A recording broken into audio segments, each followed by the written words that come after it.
Hi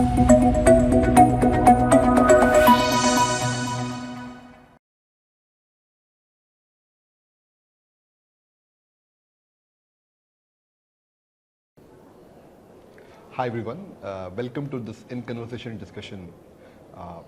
We are sitting in a very important event, which is GCC Summit and Awards 2025. And with me, I have one of our stalwarts, one of our leader and legend, Apratim, right, from CBRE. I think we should appreciate his time to give all his insight, right, before even we start. Apratim doesn't need an introduction, but again, Apratim, would you want to introduce yourself briefly? Thank you, Ankit. My name is Apratim Mitra. I have the privilege to lead the CBRE's Digital and Technologies GCC, based out of 3 centers across India, Hyderabad, and a couple of centers in the NCR region. That's a bit about myself, Ankit. Great. I think, as I was saying, it's great to have you here, right? Again, we'll have a bunch of inquiries, insights, which we would want from you. The first one is AI in enterprise decision making, right? We all know AI has been there since ages. We used to use descriptive, diagnostic, predictive. My question to you is how far it has moved. Has it moved to prescriptive, autonomous? What's your take on that? So, Ankit, our DNA is clearly changing. From a traditional dashboard reports kind of a framework, we are moving towards a more contemporary, predictive and real-time kind of an operating model. Giving you some examples from the business, right now our brokers are equipped with a lot of external news articles, and club it with our information that is there in the CRM systems. We are able to cut the sales life cycle significantly, and that has a very positive impact on our revenue and digital revenue. We have, as a market leader in commercial real estate, we have a huge repository of our transaction history. With that, for the next commercial transaction, capital market transaction, we are able to predict the buyer and the seller pool and increase that pool, a huge differentiated offering for our customers. And our intelligent facility management system, we have a capability called Next Action Engine, where depending upon the alerts, real-time alerts, we route it through to the right technician to action on that alert. Again, this is again a significant one, reducing the time to market, customer experience, and most importantly, reducing the cost to serve. So I talked to you about 3 different use cases. One is around digital revenue, second is around customer experience, and third primarily around the cost to serve. And all of these things are happening across our different segment areas. Now the question is, how are we moving there? CBRE as an organization, we have a massive digital footprint, 39 billion data points, 300 plus sources of data, both internal and external. And if you have to do this AI first transformation at scale, you have to look at a lot of facets. It starts with our ever-evolving AI technology stack, fit for purpose infrastructure. Depending upon the use case, you have to choose between an OpenAI versus a Llama kind of a model, balancing operating expenses and also your accuracy requirements. An AI governance framework, a data quality framework, so that we are validating the data as it is getting ingested into our platforms. And the last but not least is our people, the business users for these AI platforms, about their digital and AI literacy and how they are trusting the insights that are generated and are using these insights to generate truly amazing business outcomes for our core business and our customers. Great. I think those insights. I think a bunch of questions comes in my mind. I think I'll start with the core, technical part, right? Again, we are using AI, and in fact, you're using AI in multiple different use cases, doing real-time impact on business level also. But I think the core is the developer and the technical, persona, right? And using AI, GenAI, a lot of that is changing. The whole SLTC is changing, right? Whole life cycle of software development is changing. So what is that you guys are doing? I think is it that sort of you're optimizing, you're doing something different? What it is that you guys are doing in this? So Ankit, I'll answer the question in two different ways. The first is I'm extremely proud that our entire software development lifecycle is fully AI enabled. Fully AI enabled. And beyond velocity, we have been able to capture defects early in the software development lifecycle, so essentially shift left, lesser vulnerability in the code, and most importantly, we have been able to do rapid prototyping using design to code kind of framework, which in the JAT sessions, sitting with the users, a product manager can right from the Figma screen can create a a working POC right there within a few hours. Previously, it used to take several days, or in case sometimes several months also. So that has kind of expedited the entire software development lifecycle. But I will just call out some of the barriers as well into this. Barriers being organization inertia. Our traditional software manufacturing process worked well for umpteen years. For the past couple of decades, it has matured. Now the contemporary AI operating model requires a very different kind of a thinking from development, from security, from ethics standpoint. So how we are addressing this? Essentially in 2 or 3 different ways. First is a bottom-up approach where we have created technology focus groups based on the user personas, like a Scrum Master, product owner, full stack developers, quality engineers, and making sure we are bringing the AI platforms to them to demonstrate the art of possibility using the AI platforms, so that they can leverage the AI platforms to achieve their full potential. Second is we are creating a lightweight framework. This is a top-down one to make sure at a unit of work level, a pizza team level, we are able to make sure that all the AI tools are implemented in a standardized approach. We are thinking about an enterprise adoption in here. And the third thing that we need to consider in all of this is the developer experience.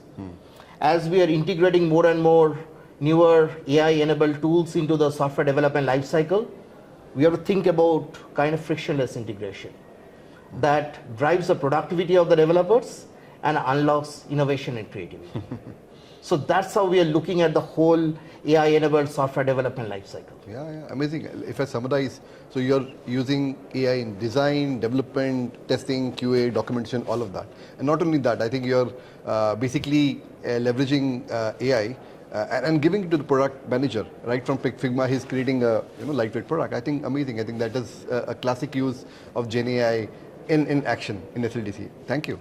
So I think that's a technical thing. A technical question, but again, coming to the point of view of business, right? Again, we say POCs are, death grey for most of the AI project, right? But again, I think I would want to ask you.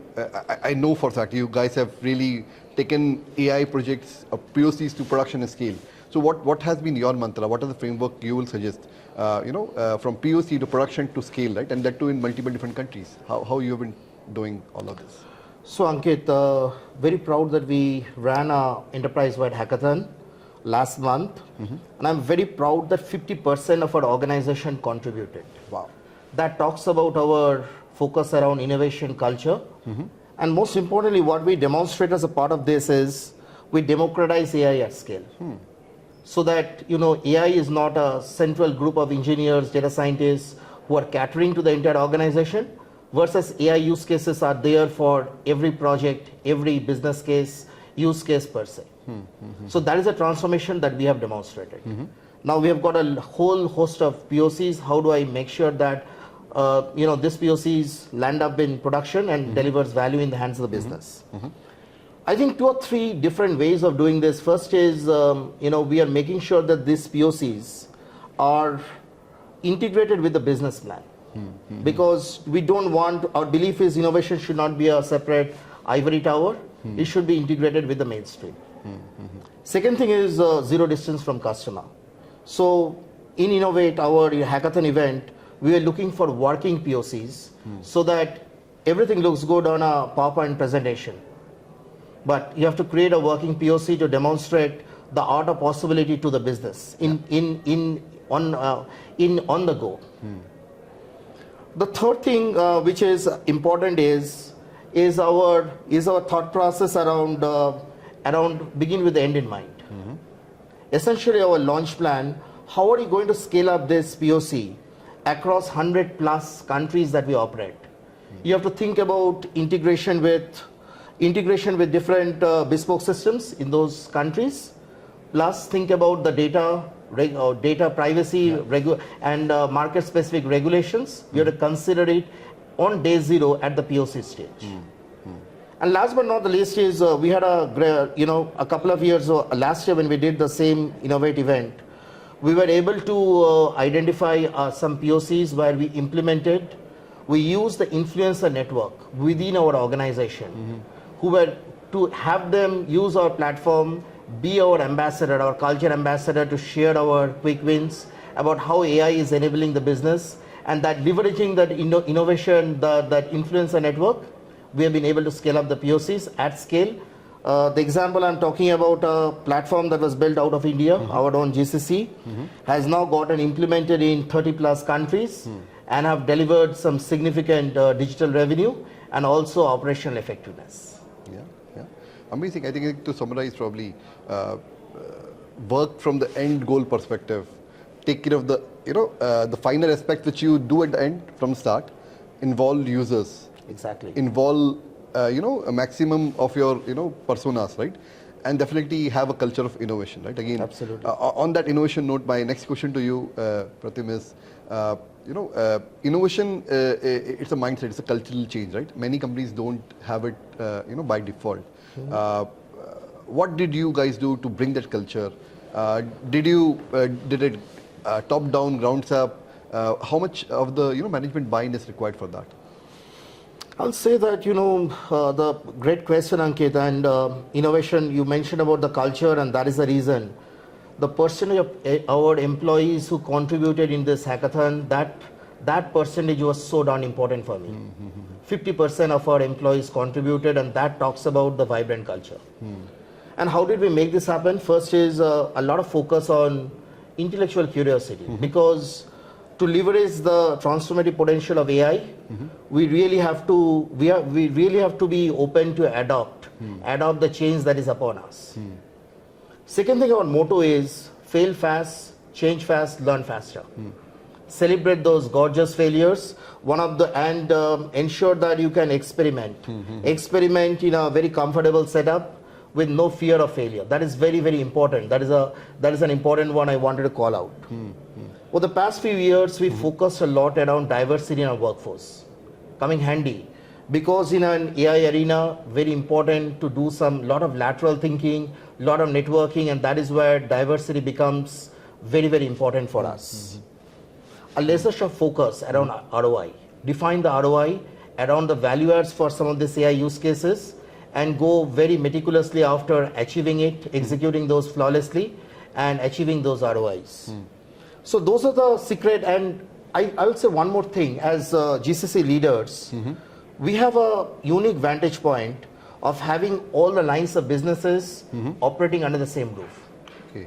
So focus on a lot of cross-team collaboration, research and experimentation, which our peers in the different divisions will find it very difficult to operate in that way. And what we have done is we have an annual TechCon event where we bring on all of these experimentations, white papers, research ideas on the table, and we celebrate the software engineering excellence for a day. Some of the examples from last year was we had built an in-house agentic framework for digital assistants. Now the same digital assistant got rolled up in all of our different segments, but the white paper was published in our TechCon. Another example was our collaboration with one of the world's largest cloud vendors. It was a partnership and a joint research around building at scale a customer-centric kind of a use case for one of the digital assistant personas. So those kind of white papers, so how are you promoting that, bringing it at scale across the GCC and demonstrating it to the entire community. So we are doing multitude of things to create that culture. The culture is an outcome, but there is a lot of, kind of a important aspect, and sincerely believe that culture is essentially the secret sauce, Ankit, in all this. As I say, culture is strategy for breakfast. So there you go. Great line, right? So on that note, right, again, we being from the AI world, and we have been researching, developing, using AI since, many ages we do it. What I believe is human-centric approach is the key, right? And you should uphold the ethics, the human-centeredness to the value, when you build an AI and definitely deploy an AI.